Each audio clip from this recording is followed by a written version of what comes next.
And here we go. Okay, Godot tutorial part 1. Um, with Fred right here. But yeah, Fred. You have the Godot thing open now, right? Or whatever. Yeah, yeah. Let me put Discord on another screen so I don't like accidentally dox myself somehow.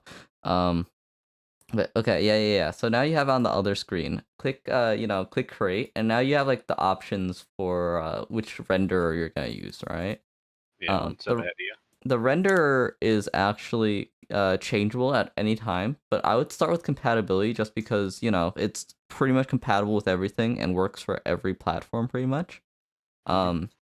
Because the thing about Godot, right, is your game can be one click exported to iOS, Android, Windows, Mac, Web 5, and also you can also transfer it to Xbox and like other consoles as well if you have like, support from the developer, or not Yeah. developer but like company.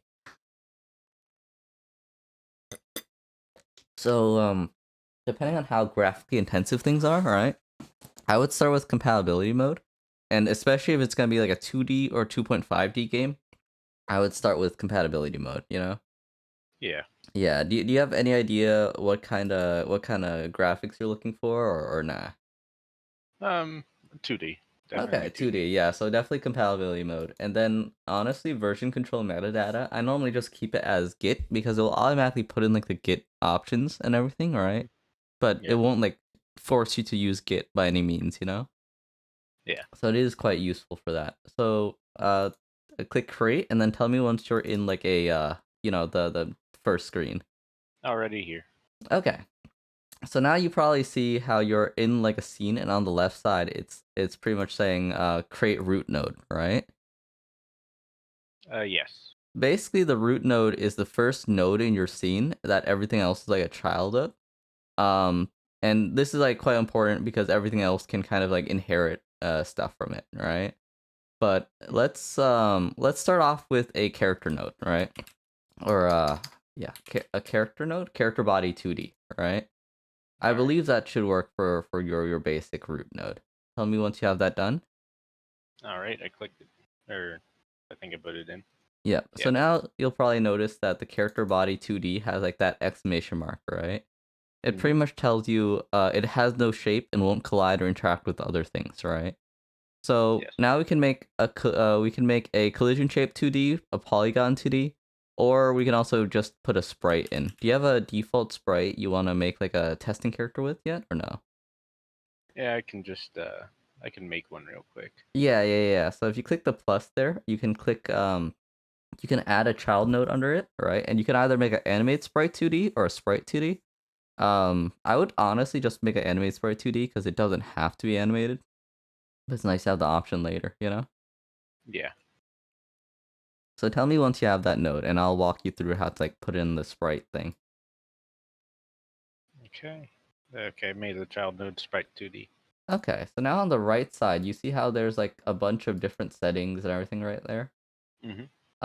At the very top where it says animation, there's the empty sprite frames, right? You click the word empty, and then you have the options of new sprite frame or like load from file, right? Okay. Um, I would just choose new sprite frames and then click on it again, and you'll notice that at the bottom of the screen stuff pops up, right? Hmm. Or like like a menu or whatever pops up at the very bottom of the screen, right? Yeah. You said for the texture, I click where it says empty. For sprite frame, you click the empty word, right, and then it will give you an option to create a new sprite frame object, right? Oh, sprite frame. Oh, I see. You Yeah. did animated sprite 2D. I did sprite 2D. 1 second. Oh yeah, sprite 2D, same thing right there, right? Oh, And then if you click on it, then a menu will pop up at the very bottom, probably, right? give me a second here. Let me swap over to sprite 2D instead of animate sprite 2D. It's the same thing, but Yeah, um, because I wasn't seeing the one thing you said for under the normal sprite 2D. oh yeah, fair. Yeah, so you should have canvas texture or whatever else. I'm just not as Yep. familiar with this one. Canvas texture. Yep. Yeah, so canvas texture, and you can click it, and you can like put in your texture and like a bunch of stuff there, you know? Yeah. Honestly, I think the thing for the animated sprite 2D is a bit more intuitive, especially if you're gonna be making like a game character, right? Yeah. So if you ever want to like change nodes around, all you have to do is on the top left there, you see where like the node is. You just click it, and then you just click delete, and it automatically just deletes for you. You know? Yeah. Yeah. So try deleting that and make a animated sprite 2D instead. All right. Yeah, just because this is what I'm more familiar with, so I can kind of walk you through a bit better. There we go. Okay, so Sprite animate frame. sprite 2D, all right? Yeah. And then you click on the animate sprite 2D and click animation, right? And they have the sprite frames now. Yeah. And then new sprite frame. Yeah. So now you click on it again, right? And then the menu at the very bottom of the screen pops up. Do you see that one right there? You said click on it again. Oh, there we go. Yeah. Yeah. So pretty much these are different animations you have, right? You see how it has like default starting off with right there? Yeah. You can make as many animations as you want for like whatever FPS you want, pretty much, right? Hmm. And or you can just have like a single frame, right? And you can change it based off of the state of your character. For example, you can just make a condition where it's like, oh, if you're pressing W, then your character animates the walking up frame or whatever, you know? Yeah. So this is super easy for animation because all it takes to do something, right, is if you have any PNG, you just drag it into the big square box on the right side of that bottom thing, all right? Okay. And you'll notice that it just appears in the top left there. All right. Let me grab a PNG for that real quick. Yeah, Then. yeah, yeah. Just figure out anything. Just grab. Ah, there we go. That's a random PNG. Okay. Yeah. If you want to share your screen, I could like look over it in case you get stuck, but I don't think you probably will. Yeah. Yeah. Um. So you just you see on the left side there where it has like all the files, you can just drag the PNG file into like the drop down of like all like the file system, right? And Mhm. it'll just kind of accept it, I guess. Here we go. Okay, so you have that, then just drag it into that middle box right there. Into.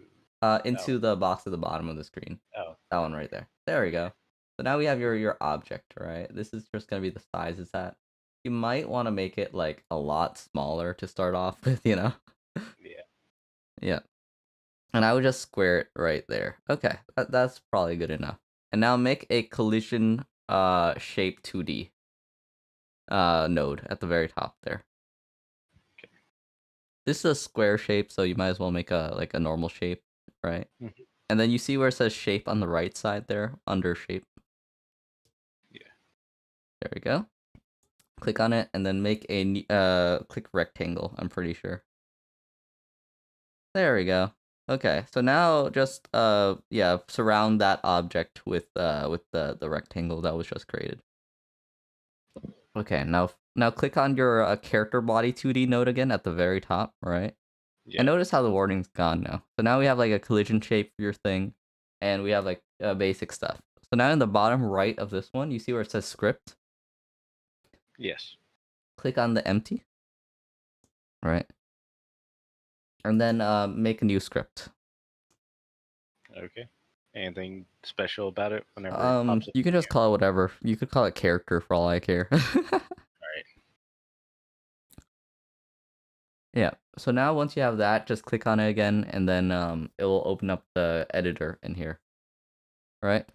Okay. Very nice. Okay. So this editor is actually super duper easy to understand because at the very top there, you know, you have your ready, which happens when the thing starts, and then you have a bunch of other options at startup. Hmm. You know, is on the floor, whatever else, right? You know, they have a bunch of basic conditions here to kind of just show you how stuff works, right? Hmm. But we're gonna ignore all that. Because it's not that difficult. Yeah. um, yeah. So it has the physics process at the top there for like gravity, velocity, all that kind of stuff. This is just like the default stuff they start you with. Just delete all that other than the extends character body 2D, and we'll just kind of start up with something new. All right. Aside from the top line there. Yeah. Hold on. There we go. Okay, so do type out function and then underscore process. Or func, sorry, not func. Space underscore process. I think there has to be a space between them. Oh, right. Yeah. Okay. There we Oh, go. you're naming the function process. Yep, and then Okay. just click tab there. It will just automatically fill that out right there. And then go one line down. And now pretty much what function does, right, is it gets called every single frame. And delta is the elapsed time between the different frames, right? Yeah. So pretty much what you can do here, right, is if you do input, like just uppercase I, right, input dot get press or key, or it's dot key something. Oh, is key pressed. Sorry. Is key pressed, right? And then you can put whatever key you want here, right? So try just putting W, A, S, and D there. W, right? Start with the key W, right? Key W, right? And then after that, semicolon, and then line down. We use semicolons in this one. Or is it semicolon? It's the dot dot. Oh. Instead of like the dot colon. Yeah, Okay. colon. Yes. There we go, and then line down. And now we can put in like whatever code we want to happen whenever we press W, right? So what I like to do here, right, is position, right, which is like the position of your object, right? Yes. Equals position plus vector 2, uppercase V, vector 2. Wait, no. So yeah, equals position plus vector 2, uppercase V. Oh, my bad. Yeah, no worries.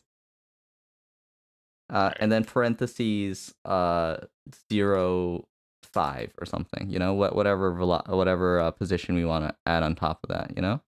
Yeah. That should... Wait, what error are you getting here? Expected end of statement found something. Is that the third line?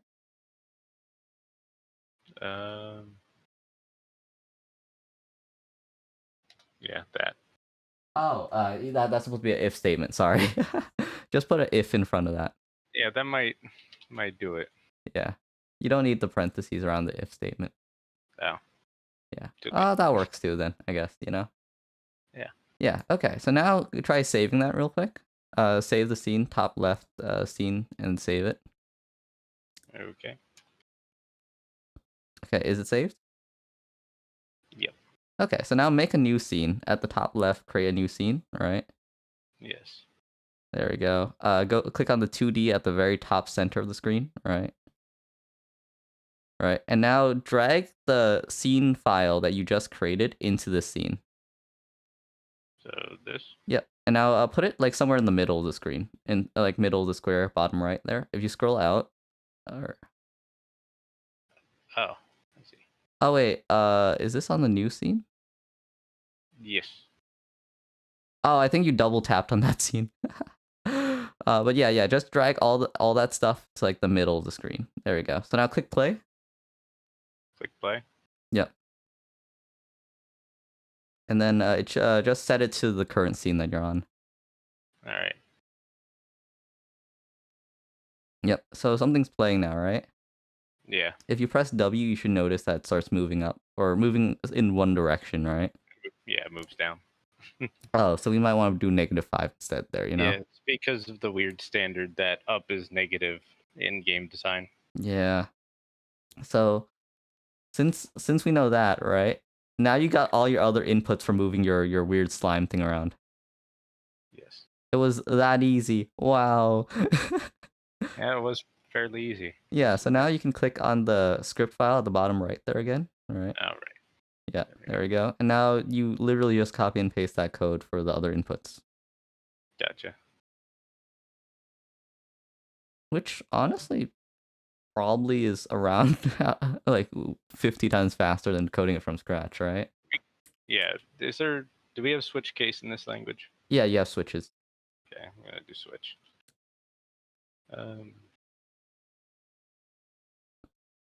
I normally have just an if statement for all the movement, just because like you will get like what is it? You will get like down and right at the same time or whatever else. You know, Eventually. that's actually a good point. Okay. Yeah, because like it's not like you're just gonna press one thing. And if you're pressing up and down at the same time, they'll just cancel each other out by moving it up 5 and down 5. You know, Yeah. it's just easier to not complicate things. Yeah, you're right. You're right. I was like, but efficiency. But no, that makes more sense. Yeah, no, switch cases I feel like might be way less easy to read for something like this. Yeah, it would probably just take. It would take just as much computing power to do the combined keys as well. Yeah. Why am I typing? And then you would also have to account for like the error switches of this error switch inputs. For example, A and D at the same time, you have to make that error out or like even out. And then what about like A, S, and D at the same time? You know, Yeah. so on, so on.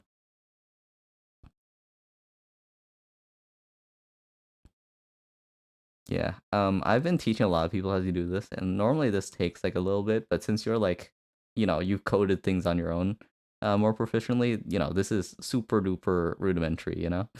Yeah. So now we got your general movement stuff done, right? Yeah. Here we go. And now it plays, and you got your movement. Your dude moves around now, right? Sort of. Yeah. Yeah. So now we have some other really cool things, right? If you go back to your screen, right, and then you click on any of your nodes, you see on the right side how they have that tab which says node right there One second.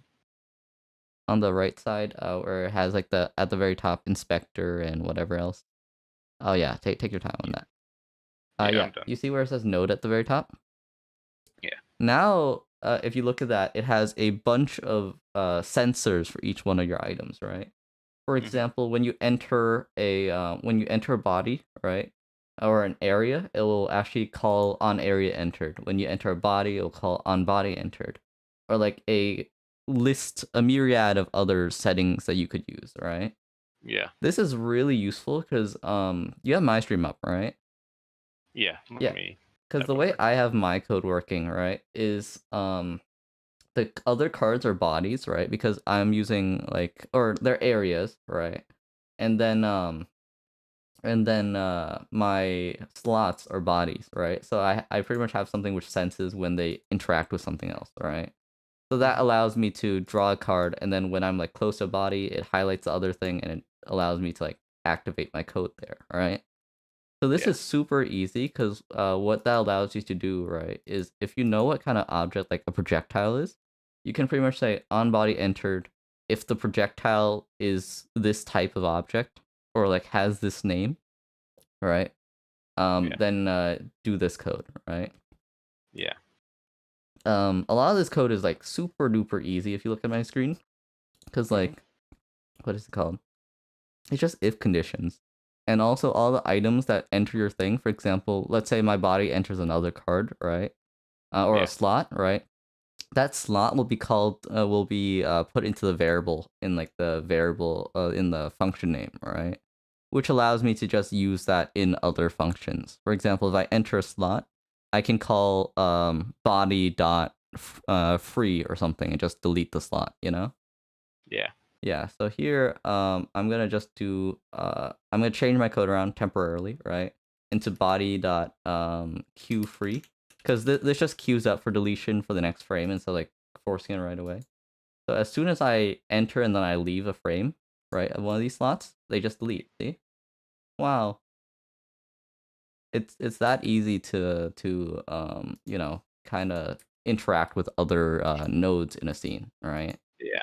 And whenever you make one of these items, right? Like let's say the player object I have, right, which is like just the card, all it takes to import it to another scene, right, is going to said scene, right, and literally just dragging and dropping it in the scene, you know?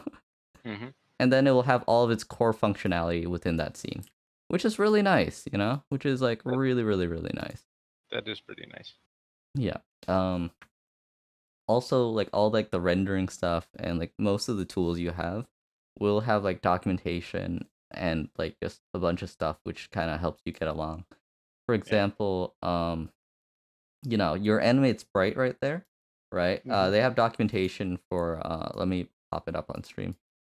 Animated sprite Godot, all right?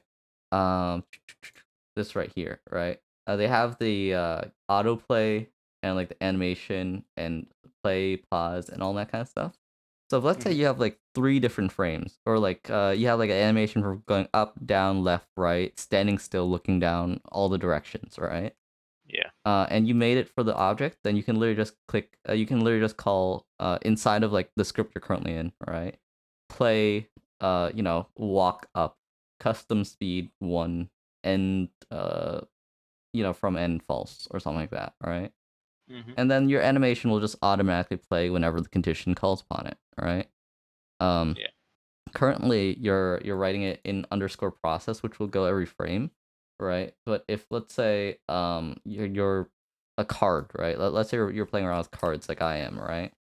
And my card Yeah. has a button. Instead of calling every frame, my button automatically has the function what is it? Button right here on the right side, button down and button up, right? Which will only activate when the button is pressed and when the button is unpressed, right? Which is really, really useful. Um, and of course, you have a bunch of different ways you can configure the buttons and all like the other things that comes with this. I think you can kind of see why it's not as complicated as you probably thought using this program was, you know? Yeah. It's just always a lot harder to read the documentation and figure it out. Yeah, I think it's way easier getting someone to explain how to do this stuff most of the time at the very start, you know? For sure. The nice thing is a lot of this stuff is like really easy to understand, I guess, right? Because each item has its own instancing as well, right? So I Hmm. have like multiple cards, right? Like I make multiple player cards in my what is it called? My demo scene, right? Yeah. Whatever. Where's my demo scene? I have a lot of folders. I should close a few of them. Testing scene. Here we go. I have like a lot of cards, right? But each one of these cards has their own variables and their own like instance of the script, right? So even if I have multiple cards, right, I can drag out a second card right here, and I can make this guy have 10,000 health instead of 100, right? Mhm. Notice how both cards have different health, or I forgot to save. Sorry. And normally it takes a save before like the stats change here work. Yeah. But here we go. See, this guy has 10,000. This guy has 100. See? Yeah. Yeah. So each one of these cards has instances, and also any variables you put as at export, right, will also pop up within the editor over here, right? So I Hmm. have like a lot of like the stats of like these cards as exclamate at export, right? Which just pretty much means they're gonna show up in this editor, and you can kind of edit them within that GUI, which is very nice if you're gonna make like one-off characters or whatever else. Yeah. Or in my case, right, the reason why I use those, right, the primary reason I started using that, right, is so that I can change the team of like the characters on startup, right, which is pretty nice because I can just go here, uncheck friendly, and now this one's enemy team. Okay. It's just not that Okay, so this guy's on this team. This guy I can't drag because he's enemy team. See, Yeah. yeah, which is super duper useful. And also, you can make classes. You can do pretty much everything you can do in C. Um, Everything's automatically like loosely stated or like whatever it's called. It's not like a variable type. You don't have to define variable types. Yeah. But best practice is when you can, you should. Yeah. Yeah, because Like. for these ones, each one of these variables, I do tell them, oh, it's gonna be an int, right? Because Yeah. if it just assumes a thing, the editor won't tell me which functions I have. But if I tell them like explicitly, oh, this a int, this is array, whatever, you can strictly type things. Yeah. I That's prefer helpful. strictly typing, but I know for kids it's a lot easier to do non-strictly typed things. Yeah. Both things have their place. Yeah. But this code's very flexible, so you can do both. And if you're more familiar with C sharp, right? Hmm. You probably notice how on the Godot site, right? Godot, Godot has two different versions for the thing. The latest version and also the net sharp version. Yeah, I Godot saw that. .net. Where is it? I didn't see on the If you main page. if you just click download, it asks you which one you want. Oh, okay. It asks you now. Yeah, Basically, the two different versions means Godot engine is limited to only the G script, right? yeah, .net is for C sharp support. Um, that makes sense. I believe Godot engine does have like C++ and C support as well, though. Hmm. So, you're not going to be crazy limited, right? But if Yeah, you want to convert between them, it's actually just really easy. The only caveat is, if you start on .NET and you don't have any C sharp code in your project, you can just open up in normal Godot, right? yeah, But if you and you can always go from Godot to C sharp. It's just, if you have any C sharp code in your project, you're not going to be able to export it to mobile, for example, or web. Which yeah. is important to note, but I think most people are going to be better suited for Godot engine just because it's very well integrated already. Most of the code here is really easy. For example, script, right, or size or scale or whatever, right? Hmm. Scale is just another vector two thing because I already showed you how to make a vector two thing in the code, right? Yeah, If you call scale equals vector two and then like whatever times you want to multiply the default size by, like let's say 1000 or whatever, right? You can set the vector scale of this thing here, yeah. For your position, you already know how to do position. You can just set as another position and that's a vector, right? Hmm. Or you can call global position as in like, its current global position. You can get the global position of another object by just doing like, if I'm in body, if I have the body being inputted on body entered, right? I could just Hmm. do body dot get global position. Yeah, or I can just do get body position, and that gets the position of that object which I just entered. All right. Hmm. Um, I can do the same thing for mouse and whatever else. Super duper duper easy.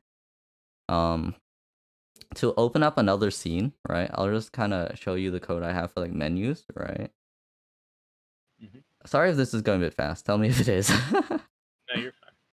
Yeah, so pretty much if you want to launch another scene, all you have to do is get tree, right? Which is like the top object, which is like the node right here, right? Like the top node of your scene. Hmm. And then a dot change scene to file, and then you just put in like the address of that the new scene you're going to. And Okay. then you just do that and then it moves to a different scene, which is really nice. If you Yeah. want to add a scene or like add like a child, like let's say a menu, right? What you can Hmm. do also is you can just do get current scene and then add child, into the Yeah. scene, and so on, so on. So it's really not too hard to make menus and stuff either. Um, because a lot of this is just being really, really, really hecking easy for newbies to pick up, which I'm glad. Yeah. You can see why I've made so much progress on my code in the past few days. Because this is For like sure. 11-year-old, or not 11-year-old, but 11-day-old project where I have like a bunch of cards and I've refactored like 18 times. Oh, okay. Nice. Yeah.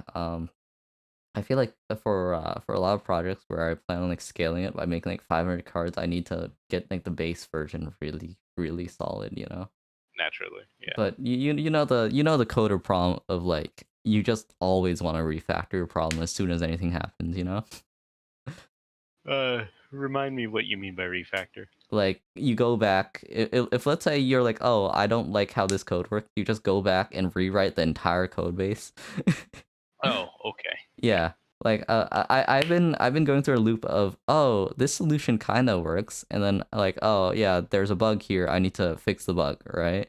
And then I find Yeah. a better solution, I'm like, I need to go to that new solution, so I rewrite the entire movement script, right, of how the Yeah. cards drag work, and then I'm like, oh, that works better, and then I find another bug, and then I do it again.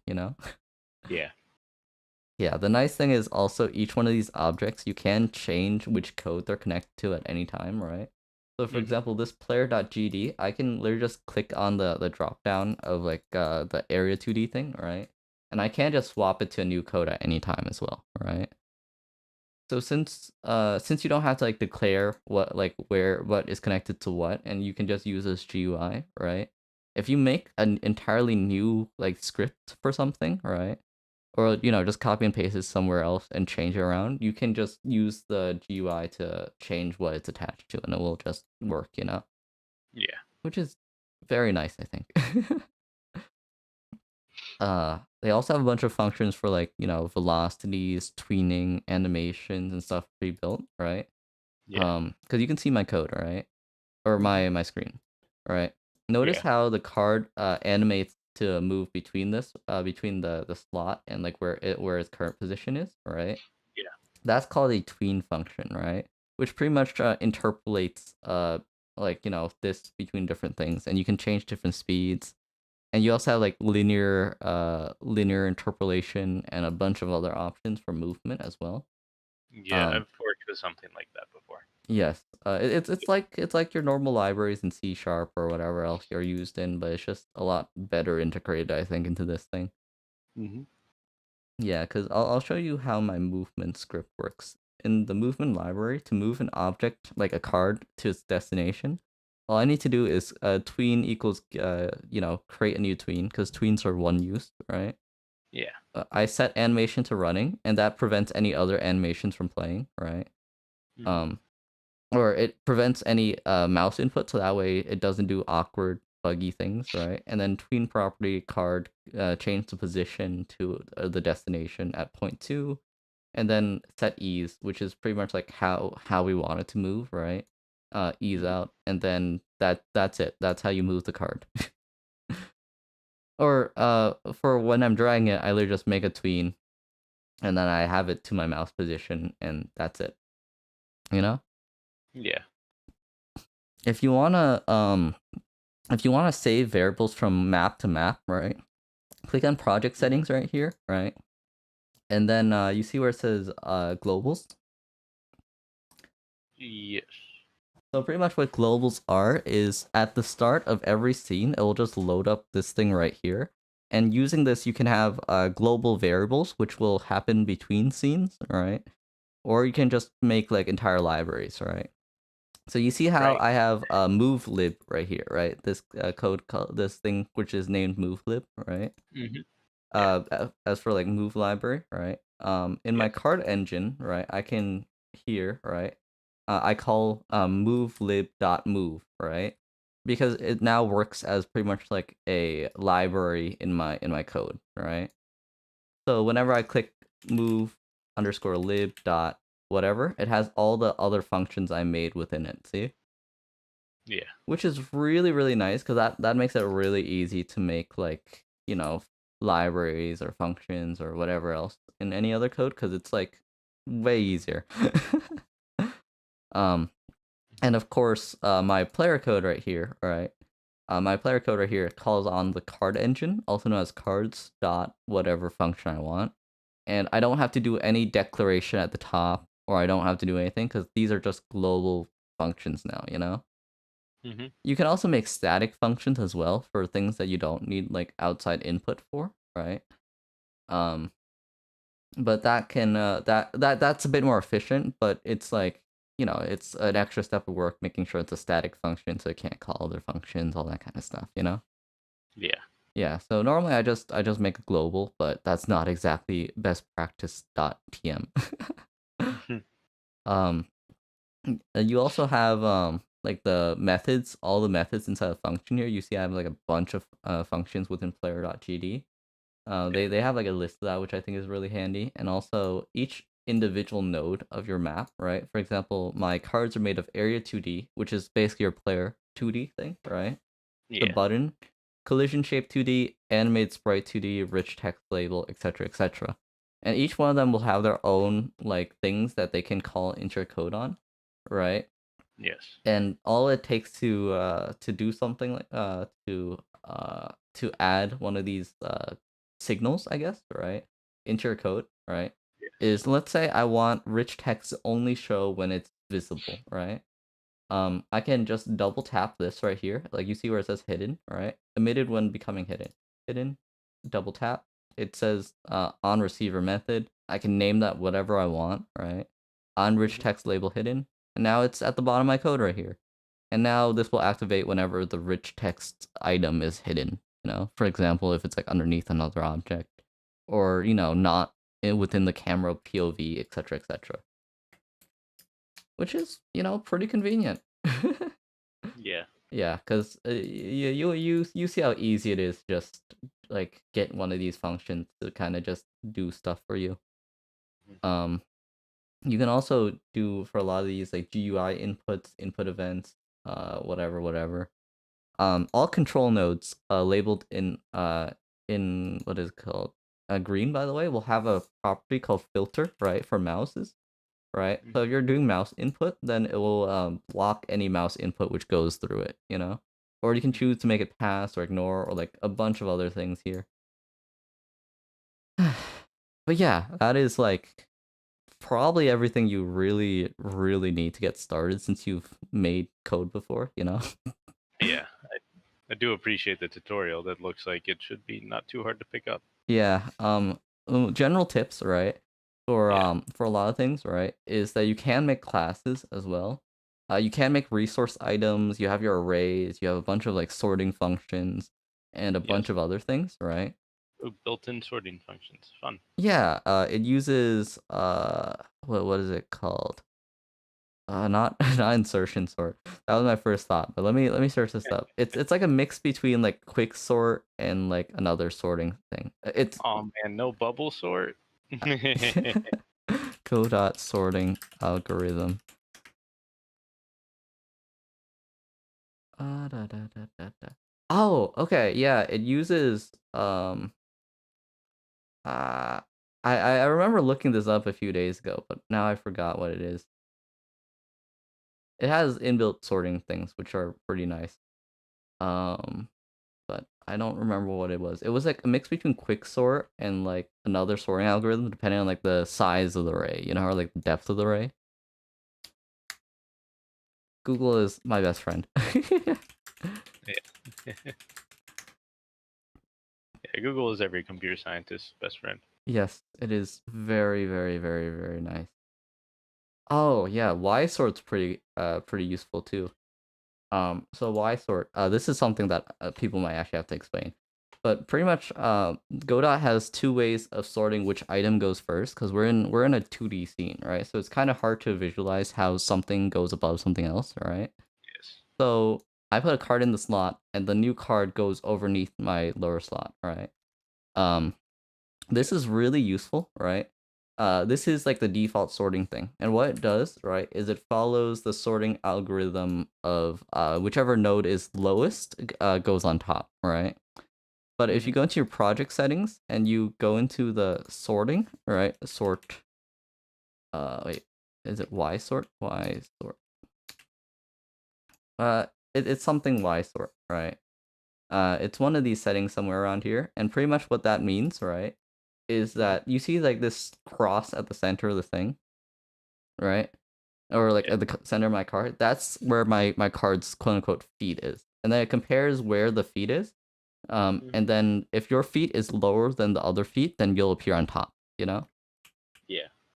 So if you make another object like a PNG or something, right, and just toss it in the scene, like your map scene, right? Yeah. And then you turn on Y sort. Let me figure out how to do that because I don't need that for my project because that would be bad for cards. Yes. Y sort. Why not sort? It's true.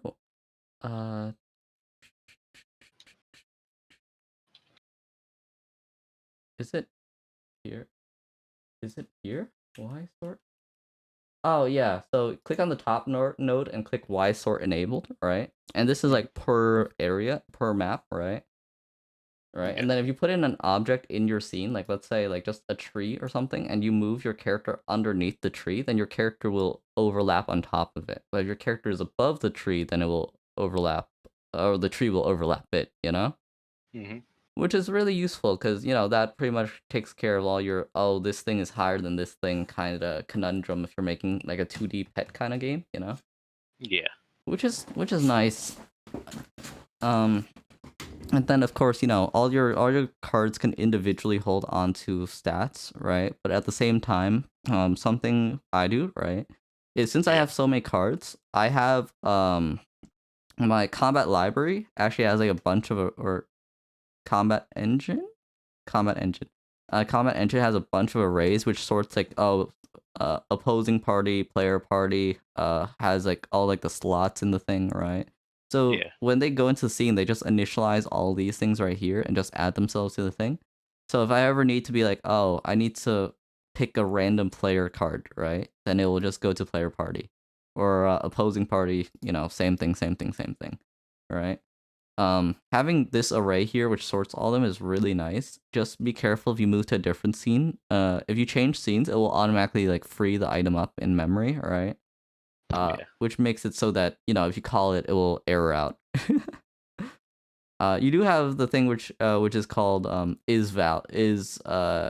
is instance valid or whatever, which you can put around the object and it will be a boolean of like if it exists or not, right? Or you can just clear it. Now, where's the part where I can call random garbage data because I accidentally cleared the memory?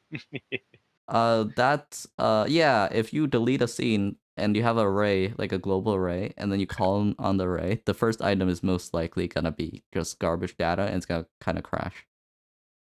Good. Yeah, so you do still have that ability, and you Yeah. you can just pop up a C file or a C sharp file or a C++ file and do garbage there too, Yes. It just normally this is a lot safer. So, and also probably a You lot just faster. gotta, you want to make the games like they used to make them, right? Yeah, buggy and crashy. That Memory overflows, unsecure. Yeah. Random exploit which allows, a hacker to get full control of your computer. Yeah, arbitrary code execution. Yes. Oh, this does come with inbuilt HTTP or like a TCP and HTTP and like multiplayer requests and all that kind of stuff as well, by the Yeah, way. cool. Yeah, so you as long as you do worry about how TCP stuff works and all that kind of stuff and what comes in, what comes out, etc., etc., you do have multiplayer a lot easier. Who needs TCP? Just send it all UDP. Oh, they have UDP support too, Yeah, which is nice. You can play just don't videos care here. about it being synchronized. Yeah. I am not ready for multiplayer yet, but Yeah. it does work on Steam. Like the people have made things which hook into Steam if that's important to you. um, of course you still have the jank method of getting a port and then getting the IP address, and praying that it works. Yeah, That's always fun. yeah. Um, what else? Networks, always fun. Always fun. Your control nodes, right? When you're creating a node, you probably see like the different categories, right? Yes. Your control nodes are mainly for like things that the user edits with their mouse. And that's your tab bar, that's your video stream player, so on, so on. Hmm. Um, you have your node 2Ds, which are like your normal 2D collision objects, your node 3Ds, etc., etc. Um, Hmm. in the node 2D, you see where it has like the tile map layers and all that, right? Yes. You can actually import tile maps and use it like a. Have you ever seen like RPG Maker or like, any like the easy game maker kind of things? I've seen them, haven't used them. Yeah, no, I've used them, and you can actually do something very similar. If you make a tile map layer, right, Yeah. and then you grab all the you make a tile set, you can actually make it so that you can just paint on the map like tiles, and you can also add collision data for like each individual tile, right? So Yeah. let's say you make it so that you have like a wall tile, you can actually make it so that your object can't go on the wall, right, Hmm. automatically just with painting kind of stuff. Yeah. And it auto does the grid stuff and all that kind of stuff. And your tiles don't have to be like laid out in like a grid either. You can move your tile layers, like you can make the tile layers not line up with each other if that's your thing. Yeah. There's a lot you can do here. There's a lot you can do here. You can make different tile maps. You can do shaders. They have a lighting engine which is built in, but if you really want, That's you can nice. write your own lighting engine as well. Um, Yeah, I think I'll forego that part. yeah, but this should be a lot. I think you should be able to make progress way faster than you would if you were doing it from scratch, like you've been Oh, doing. absolutely. You know? Yeah. I think I'd take like 50 lines of code just to do uh get it to the point where I could move things around with the cursor or with the keyboard. That's fair. That's fair. Yeah, so yeah, I think it's a lot faster this way. Yeah. They also have what is it called? Viewports. So you can make it so you have like another window or screen in your thing, right? Yeah. So for example, like in the top right, you could have it go to like another scene with like a map or something, or another part of the scene, or whatever else. Yeah. Which is really useful.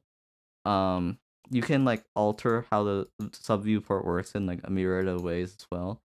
Hmm. You can actually mix the project between 2D and 3D, by the way, as well. Oh, neat. Paper Mario. Yeah. People have made stuff like that. And another really cool feature is you can actually make it so that the window size changes like on the fly. Hmm. Because have you seen the game Window Kill? I have not. Oh, Window Kill is really sick. Let me show you Window Kill real quick. Because Window Kill was made in Godot, right? Window Kill was made in Godot. Ignore how many hours I have there. Oh, yeah, but pretty much what Window Kill does. My little brother has this game, so that's why I know about it. But what Window Kill does, right, is it spawns windows, right? And you can shoot the sides of windows, and the windows change size automatically, you know? Oh, cool. Yeah, so like the entire That's game great. is played on like a bunch of small windows, which pops up on your like desktop or whatever, you know? Yeah. And that's because Godot allows you to change the size of your window on the fly, as well as like do stuff like this, you know? Yeah, that's really neat. I don't think I don't think I've seen any other engine which makes it possible for this kind of thing, you know? Yeah. Um but you can do stuff like that. You could totally make it so that like let's say your sub viewport is like a different window and you could Hmm. put that on your second monitor or whatever as well, you know? Yeah. I still need to get myself a second monitor, but yeah. A second monitor is so nice, dude. It's Oh, so I so know. so nice. Especially working on things. Yeah. If you're a programmer, you gotta get one of those like high vertical monitors and have just your entire code spread go down the entire giant vertical monitor, you know? Yeah. True. Yeah. Or get a Um, monitor that you can rotate. yes. Oh, and also this code right here does work in you can swap between and like and or like, a bunch of like other syntaxes, right? So you Yes. don't need to like confine yourself to using only and or, and you can use like ampersand or whatever, you know? Yes. Which is nice. I kind of had a crisis where I didn't remember using and, but I ended up having a bunch of them in my code, and then I was using and I was like, this looks horrible. So I went through Well, everything and did that. that, I mean, you can just control F that, right? Find replace and end with and. Yeah. It's you can also do Control Shift R, and it will search an entire folder for that kind of thing too. Nice. So if you have all your script in one folder, you can just do Control Shift R and then just search a term and replace all them like in one click, which is really nice. Yeah. That is nice. Um, what else? Oh, also another really cool thing, right, is my cards, right? My cards, they enter another object, right? And then they call the entered object kind of thing, right? Entered object Yes. code. And since I got this slot as an object, right? I can actually do slot dot like array dot what is it? Append, right? And then just parentheses self, and that'll add the card into the other objects array, you know? Yeah. Which is super nice, you know? That, It's that very, is very nice. nice being able to just call functions like that and not have to worry about crashing your program. Yeah. Yeah, of course, you have the is instance valid. You should toss that everywhere because you will still run into memory problems where if you call like array element 58 and there's like 20 elements in the array, it will still crash, you know? Yeah. Yeah. But yeah, that's pretty much the crash course. Do you have any idea what you're kind of looking for in your game? Um. Not. I would have to get working on it again once I to get more of an idea of that. That's fair. That's fair. If you manage to like what is it? If you put a variable at the top of your thing called card type or something, or not card type, but like body type, blah blah blah blah blah, right? And then you have like since you're having like a pet battler kind of system, right? Yes. What you can do is you can call like you can put like pet type, right? And then you can have like a different type for like obstacles and a bunch of other different kinds of objects, right? And make Mhm. it so that your creature can actually detect, when it's interacting with a object and when it's interacting with another creature.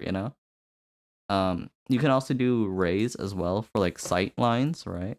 Because we have like these auto detection shapes right here, right? What you could totally do, right, is that for each creature, depending on like the direction it's facing, right, you can make a just a collision polygon, collision shape, whatever, right? And let's say Yes. it's a cone, right? Do they have cones in here, or do I have to make my own thing? Yeah, they have convex polygon shape or whatever, right? Um, Yes. Using this right here, you can actually make it so that it detects whenever something enters that polygon shape, it does one call, and whenever Mhm. something enters another polygon shape, it does another thing. So, Yeah. for example, if let's say I had one polygon shape around my cube, right, which is the collision shape 2D right here, which is the square, and then Mhm. you had like another one which like ray cast outside of the eye to like here or something in a triangle. You Yeah. can make it so that if it's here, then it's detecting, oh, there's something in my line of sight, and then if it goes here, it's detecting, whatever else. Yeah. Because each one of these calls right here, like my collision shape 2D, right? My collision shape 2D right here has on area entered, right? But for the second one, I can also do on area entered or whatever else on it as well. Um, which is really useful because that means I can make it a different like signal, right? And by using different signals, what that allows me to do is I can have like 8 different colliders on my thing, and each collider does something different. Mhm. Uh, Honestly, it's kind of weird having someone who knows coding because I really don't have much to tell you other than that. That's okay. I'll take this information and I'll run with it once I'm ready. Yeah, I think this was a productive 50 minutes. I agree.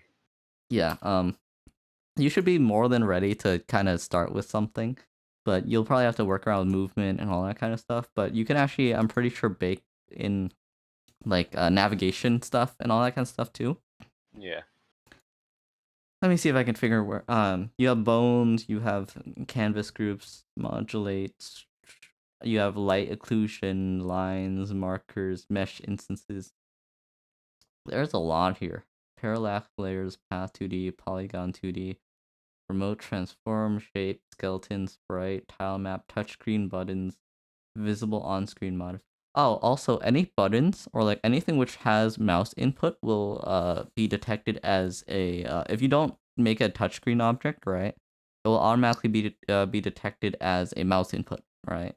So even if I'm on my phone and I don't have any touchscreen buttons, it will just pick up my key presses as a normal thing, right? Mhm.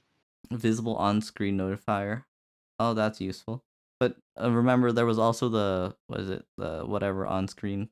But yeah, this is useful. Detects whether it is visible on screen. Yeah.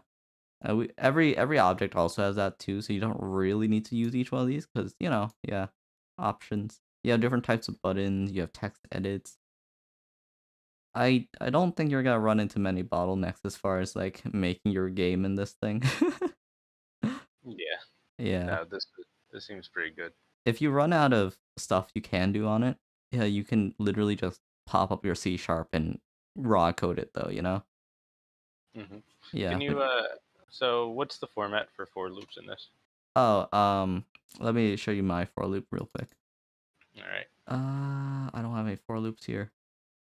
Where do I know I have a for loop? Is it in card registry? Combat engine? Oh, yeah, yeah, yeah. It's just this for I in and then like whatever you have it. So that would This be is like like the Python one. Okay. yeah, it uses like the Python kind of thing. So I have party.size here, but you could also totally just do player party, and if it's array, it will just get the element as the I. Yeah, so you can do like for I in range as well. Yeah, for I in range, that also works. Yeah. Okay. Yeah. Oh, I actually have that in my combat objects right here. Player GD. I forgot about that. Yeah, so here I have a Randy range right here. Like it has RNG built in the thing as well. It's like it's pseudo RNG, but we all know that real RNG doesn't exist, you know? Yeah. And then it has like the match thing. And you can do four statements as well. Um yeah, and the documentation's pretty good too, by the way. Yeah. Da, da, da, da. Hmm. Yeah, so for loops pretty easy as well. I have found some problems with like iterating through arrays with like the erase function, because like that's just not supported. um, Yeah. but you know, they say that in the documentation. And the documentation is just online. It's really easy to read. For loops, Godot. Da, da, da, da.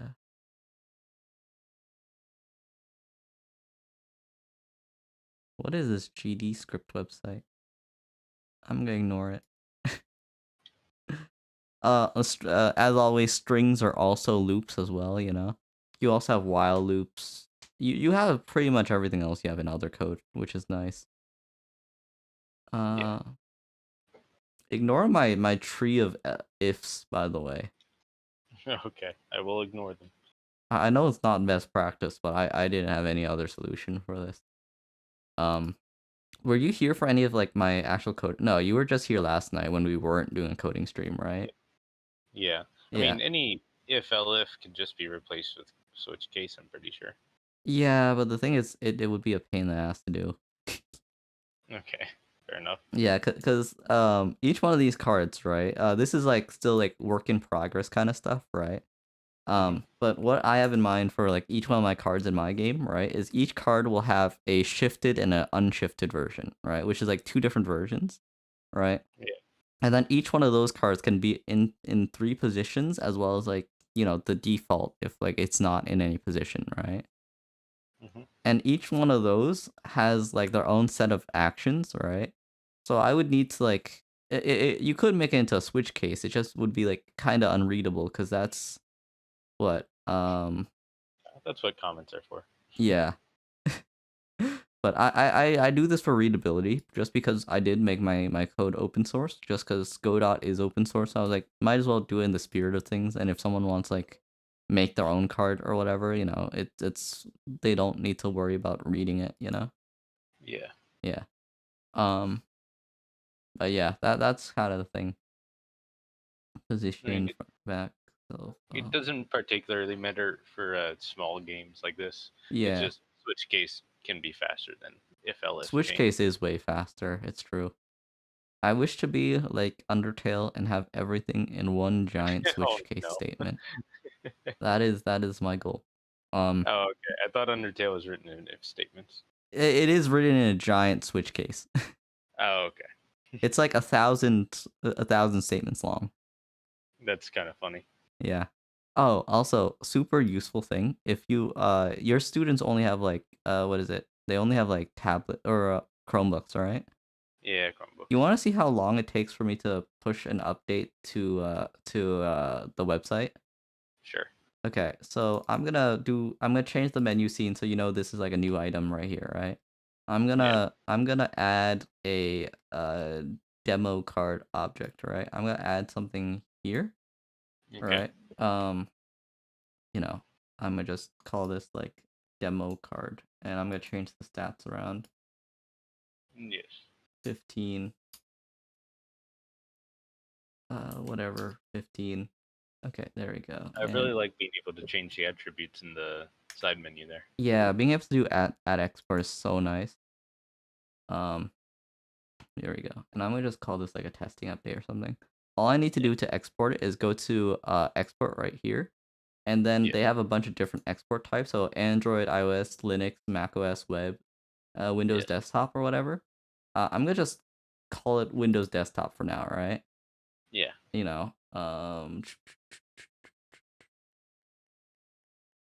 must be configured in the editor settings, export Windows.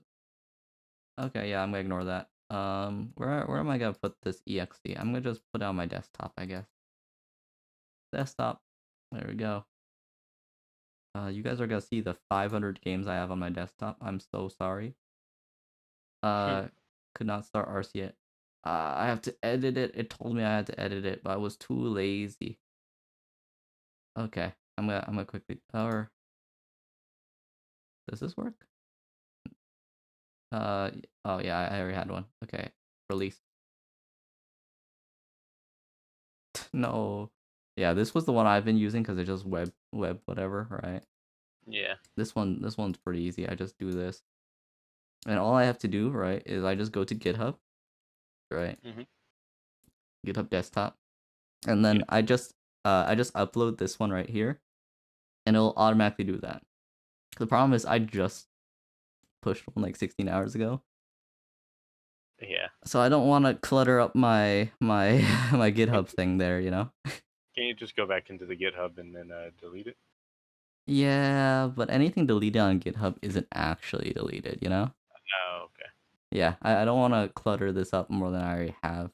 That's But fair. as soon as I I get upload it, right, I'll just kind of show you like the logs of the old ones, all right? Yeah. As soon as I upload it, it will automatically just start building it, right?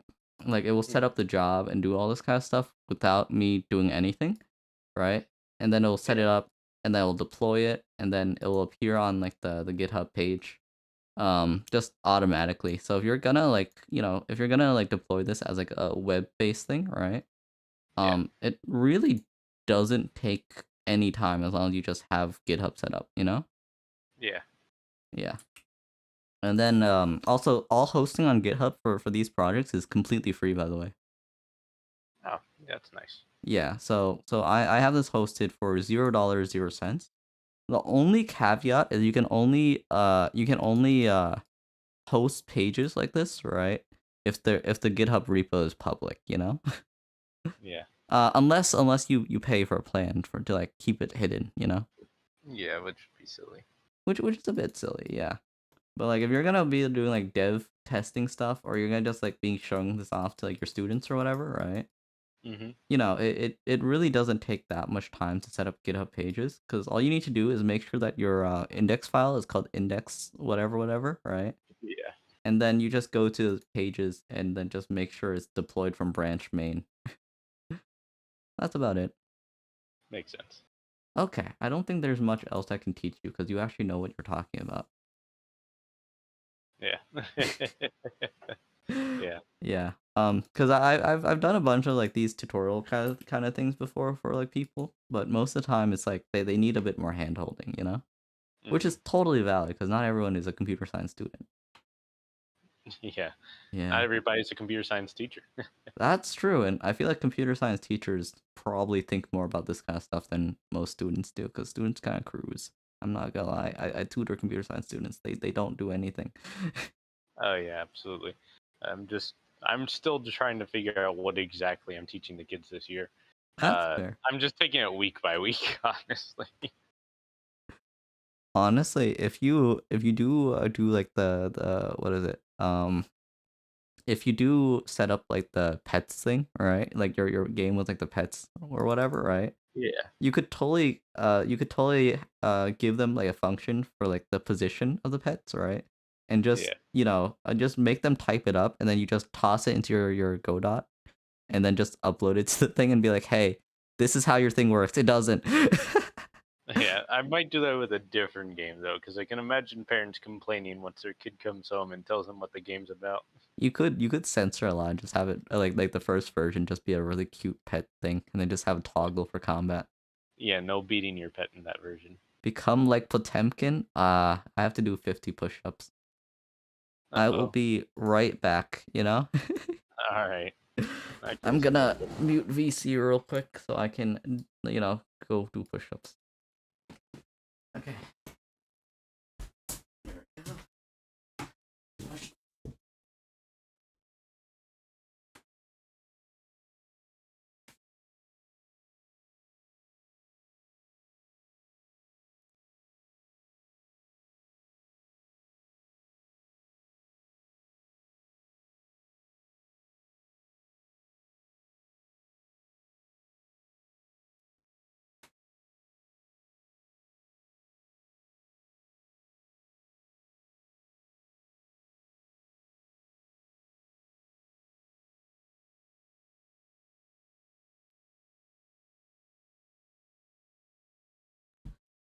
There we go. There we go. Okay. And unmute PC. There we go. I'm back. Yes. Yeah. That's about it, really.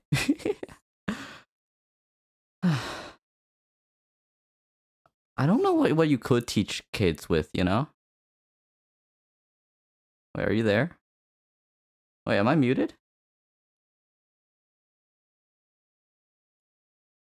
Hello? Oh no, he's gone. He's gone, everyone.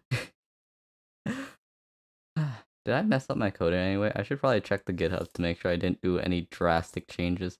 Because I haven't pulled from the thing. Fetch origin.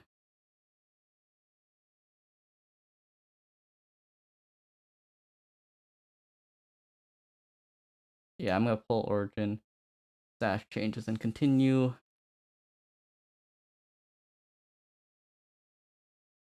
Discard local changes. Discard local changes. Don't save. There we go. Yeah. Hello? Oh, hello. I guess you didn't hear me. I said I was microwaving popcorn. Oh, okay. Makes sense. Yeah, I was just doing push-ups. Yeah. But yeah, once you get an idea of like how to like do the things, you could totally just get started, I think, cuz like I don't think you need to think as much about like efficiency as you do in C sharp or whatever else, you know? Yeah. One time, right, we had to do Pong in microprocessors. Yeah. It was horrible. Oh yeah, Pong in assembly is pretty tough. Not assembly in like and OR gates. Oh, so yeah, basically still assembly, but yeah, Yeah. that sounds harder. Still. Yeah. We did do some assembly stuff. Yeah. But that sounds like a really fun project, to be honest. It was very fun. It was very fun. I gotta be right back. Okay, yeah. I hated Haskell. Haskell's horrible. Okay, guys, we're gonna start programming our own thing now. Oh wait, why am I in VTube Studio? I'm gonna go to Godot. Okay, let's read my changes to see what I have to do. Next turn is added, although it's not finished yet. Recreate the old cards. Okay. Here we go. I kind of know which direction I was going last time now. I have a really bad memory, so, you know, yeah. Hello. Why are you sad? Why are you sad? You good? You good? Are you programming? You'll program.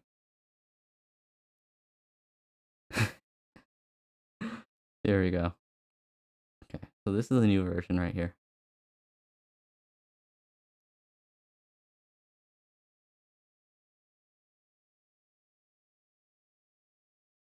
Oh, well, why is this not?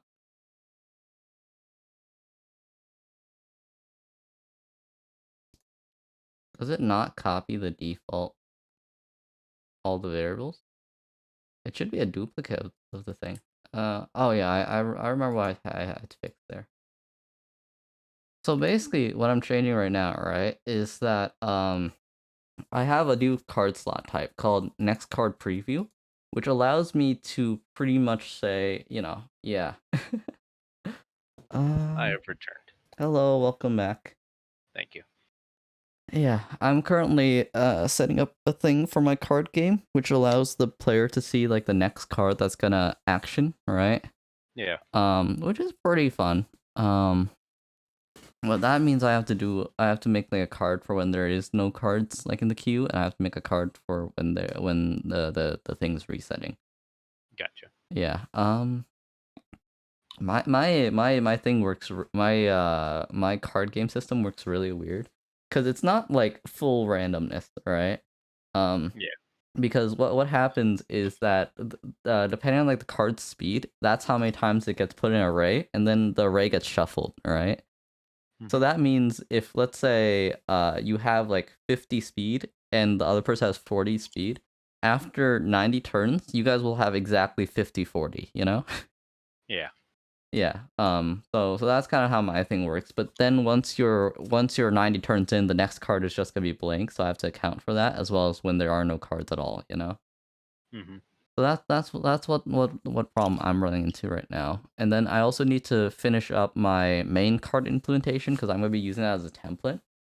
And one Yeah. of my big questions right now is, do I keep the things inside the card file, right? Or do I import a lot of these out into, the greater library, right? So the library will be more maintainable, right? Of course. Yeah. But the problem is, like, how much control of like each individual card do I want, you know? Yeah. Yeah. Which is kind of annoying. Because Yeah. it's always a battle between like fine control and like automation and scalability and all that kind of stuff. Hmm. Um, yeah, this is why I hate programming. I'm very indecisive as by nature, you know? Yeah. Yeah. Uh, there's always the coin flip, There is always a coin flip. You're right. You're right.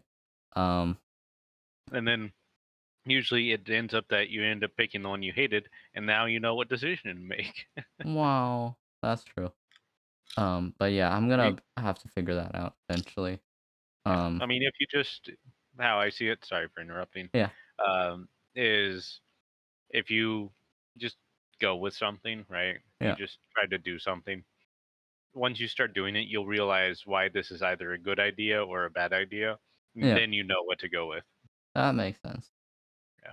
Funny enough, when I started this project, all the tutorials were like kind of not super duper great. For how to do this kind of stuff, because I'm doing a drag and drop game where you can like drag the cards and drop the cards, right? But all the drag and drop tutorials on YouTube, right, were like 6 minutes long, and they assumed you only had one object which could drag and drop. So every single one of those codes only assumed there was gonna be one object on top of itself at one time, you know?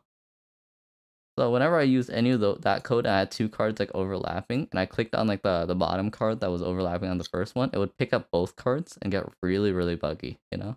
Oh yeah. Um, so I ended up fixing that by in the most jank way possible, because that was like the framework of how much I understood Godot like 10 days ago, right? Yeah. Where my solution, right, was I pretty much got like uh got like the array of like all the things I'm holding, right? So I pick up like multiple cards. Like let's say I pick up 3 cards, right? Yeah. I filled up an array called, like layering or whatever, right? And Hmm. then I use a sort function on said array, which sorted the lowest card in the node stack Yeah. as the bottom card, and then I just called move it to front, all right? And then I placed down all the other cards, and then I called on the slot that they were in, and I made the slot automatically move them back up to their positions.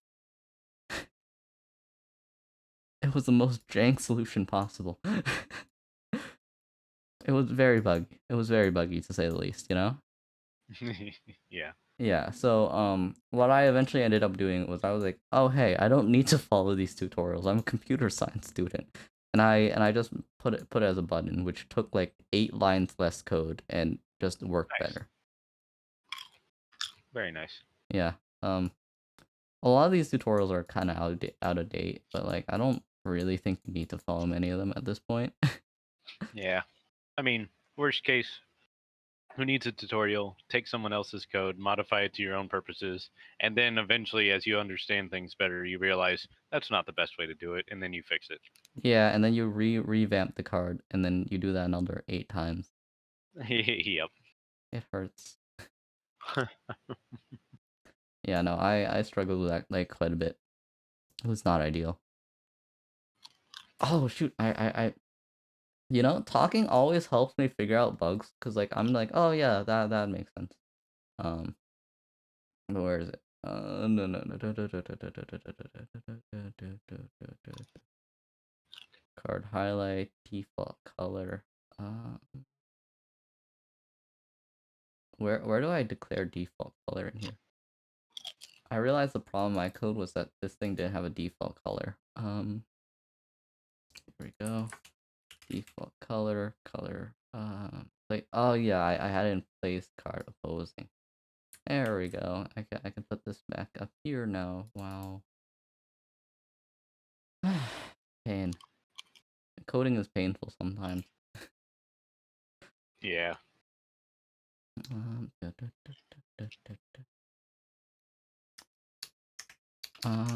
if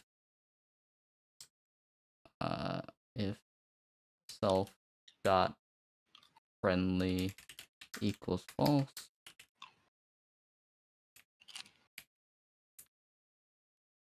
then do that. I don't think people understand why coders talk to themselves so much until they become coders, you know? Yeah, no, I talk to myself all the time. Yeah, I sometimes sit on VC with like the person I'm dating, and they'll just hear me like muttering to myself like for like an hour, and I always feel really bad because they don't understand what's happening at all since they're not a coder, you know. Yeah. This should work now. Fun. There we go. Okay, the card shows the correct side now. Okay, I fixed that. I need to fix that logic right there. There's definitely a few bugs in the thing, but it's not crazy bad anymore. Like it used to be way worse. And then the Unity stuff happened, a bunch of people migrate over here, and now they have like hella funding. They have like hella funding these days, which is great, you know? It is open source, but they have like one main crew which are like paid full time or whatever to work on it, which is nice. I think they just kind of moderate the GitHub, you know? Yeah. Yeah. If instance valid card front and drawn equals 0, um th- does plus plus work in this? No, it doesn't. Equals plus, or is it plus equals? It's plus equals. No, it doesn't work. Okay. I'm surprised. I think it should work. I might just be. Wait, is there a space between it? Equals plus. No, it would be there's no spaces when you increment. Let me search this up because I swear they had something like that. Wait, You it know? would be space plus equals if that's what you're talking Yeah. about. I thought you meant between the plus and the equal. Yeah. Strange if there isn't. I am very surprised there isn't. Oh, it's like plus equals 1 or minus equals 1. Okay, that makes sense. I guess you need to put a number after it. That makes sense. Okay, does this work? I guess I just have to do it the long way every single time now, you know? Mm-hmm. Okay, yeah, my thing works now. Okay, yeah, so now I can reveal the next card. Pain. I just realized another problem. So my cards, anytime they get placed in a slot, right? What they do is they what is it called? They get added to the array, right? And then the array gets shuffled. But the thing Yep. is, you can remove the card as much as you want. So I'm just kind of worried there's gonna be like 50 of like this one card in here. No, there isn't. Okay, it's fine. Pass me W? Question mark. Sometimes code works and you're not sure why, and you just kind of go with it, you know? Oh yeah. And then eventually it causes an issue, and then you understand. Yeah. Um. I love whenever you have just the right circumstance of mistakes that make something work. Yeah. But I've been trying to follow like the concept of your code should kind of like explain itself if it's well written code, you know, Yeah. or whatever, right? So I've been like making sure I break it down into small functions, label what everything does, you know, that kind of thing, and like give it like good names and stuff. So I'm not. Have you ever done like the thing where you just call something Funk1? Used to, but it's very unhelpful. Yeah, especially as a teacher, you know. Yeah. Yeah. So yeah, here's Funk1. It does what Func 1 does. Yeah. Anyway, let's move on because I don't remember. Okay, yeah. So I've actually been doing more computer science in my math classes than in my computer science classes currently, which I think is kind of funny. Hmm. Because my math professor, right, pretty much went to me and was like, or not to me, but like to the class, right, and was like, Yeah. there are or there are n students, right, and there's like a basket with n cards in them, right, and it's Yeah. like shuffled up or with like the like 1, 2, 3, 4, 5, right. What is Yeah. like the chance of like them drawing their own card, or like how much on average, whatever, right? So first, Yeah. I pretty much just got two arrays. I shuffled one of the arrays, and I just I just I just kind of infinitely trialed it out, right?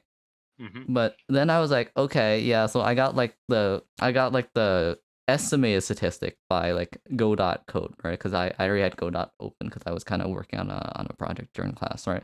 But Yeah. we'll ignore that. But I got the estimate for that, and I was pretty happy with that. But then I was like, okay, I'm a perfectionist though, so I'm gonna write a recursive which goes through the entire array and then just adds up the things. I get like the absolute percentage. Recursive functions are beautiful. I hate recursives. They're really beautiful once you get them, but like while you're working on them, it's hell.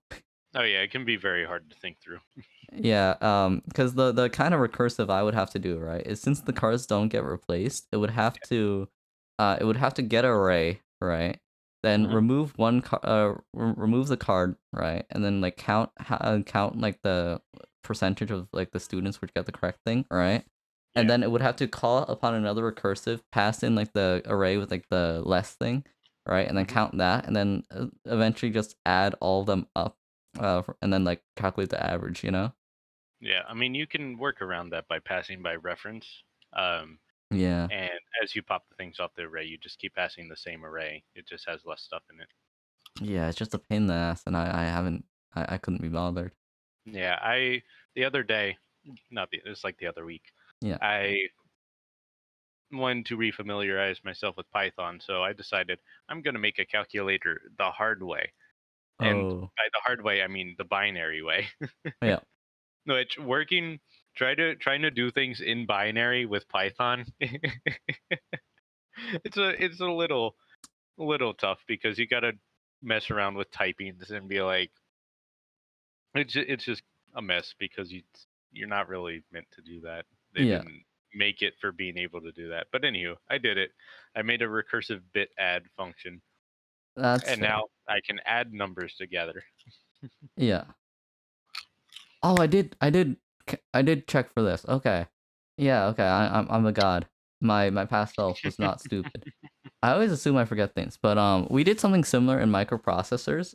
We had to Yeah, make an entire calculator with only like the gates, and it was kind of hellish. So yeah, we had to like create like the like the screen stuff. We had to do like like the thing which converts like the inputs, like the number, right, binary to screen input. We yeah. had to do Once you get a full adder, you're golden. yeah, Everything relies on the full adder. we had to do like the full adder. We had to do like like the the adder which like allows negative and positive Yeah, numbers and stuff, with the two's complement. Yeah. Yeah, two's complement, whatever. We had to do division as well, and All right. multiplication. Yeah. No, I don't know how to do division. For division, what we ended up doing was we just kind of got like another counter, right? Yeah. And we pretty much just kept subtracting until we got to a number which was smaller. So we had to have Okay. like Yeah. the less than greater than thing, That right? And does then make put that in the sense. remainder slot. Yeah. I guess division is recursive subtraction, where or repeated subtraction, where multiplication is repeated addition. Yeah, and then multiplication was kind of the same thing, you know. Hmm. So it wasn't that bad, but then we had to like, yeah, it was kind of a mess because I did it on my laptop. Um, not a good time. Yeah. uh, I don't have my stuff on me, but I would totally show you my like circuitry or whatever.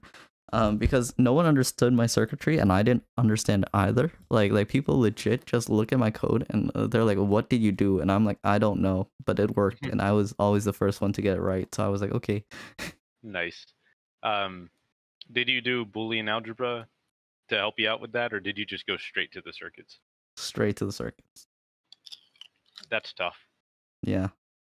Uh, yeah, it was kind of bad. Yeah, now Boolean algebra helps a lot in writing circuits.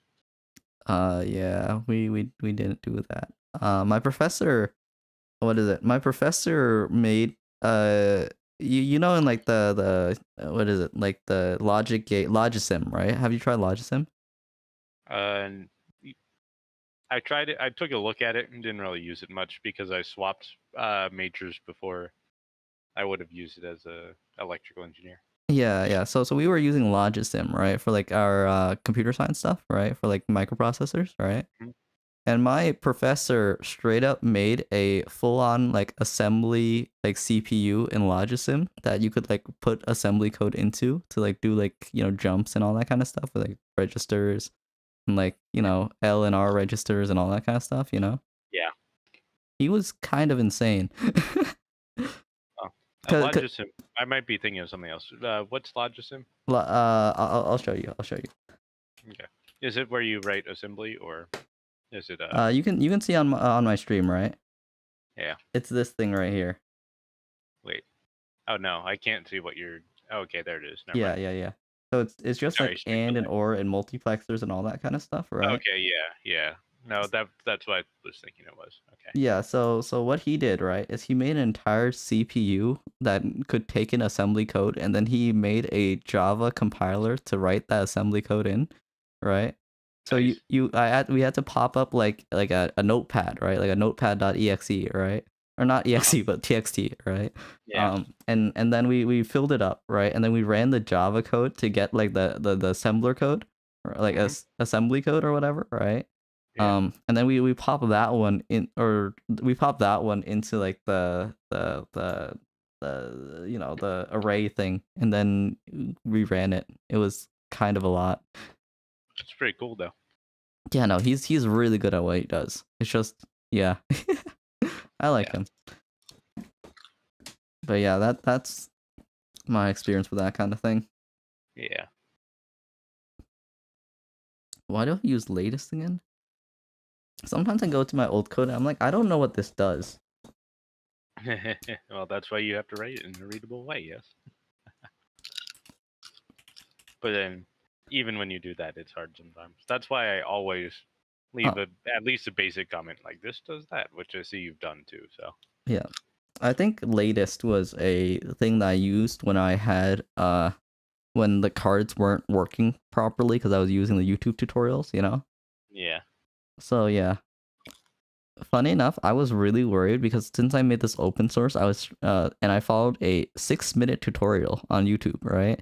I was yeah, really worried that since this was open source, if I would have to like credit like the person who made it or whatever. But yeah, eventually, I'm like, okay, yeah, I credit on like the YouTube video or on the Twitch streams where I was working on it already, right? And all this code now is completely different than what a 6-minute tutorial has. yeah. So no need to do that anymore, thankfully. Thankfully, indeed. Tell you what, it's getting kind of late for me. Gotta Oh work yeah, yeah, tomorrow. yeah. You should head to bed. I'll probably end stream soon too, and maybe start up another stream later. Okay. It was nice. Thank you for teaching me Godot. Yeah, you should be more than well equipped enough to start on your project. If you have any questions or whatever, just let me know. Will do. Okay, goodbye. Goodbye. Thank you. I'm gonna find someone to raid for now. All right. See ya. There we go. Who do I raid here, guys? Who do I raid here?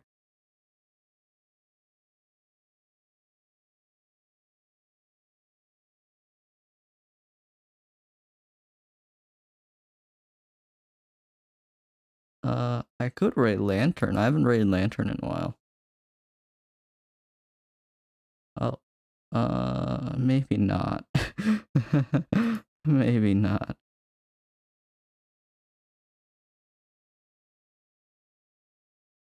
Sometimes I look at people's stream and I get scared. Sometimes I look at people's stream and I get like very, very scared.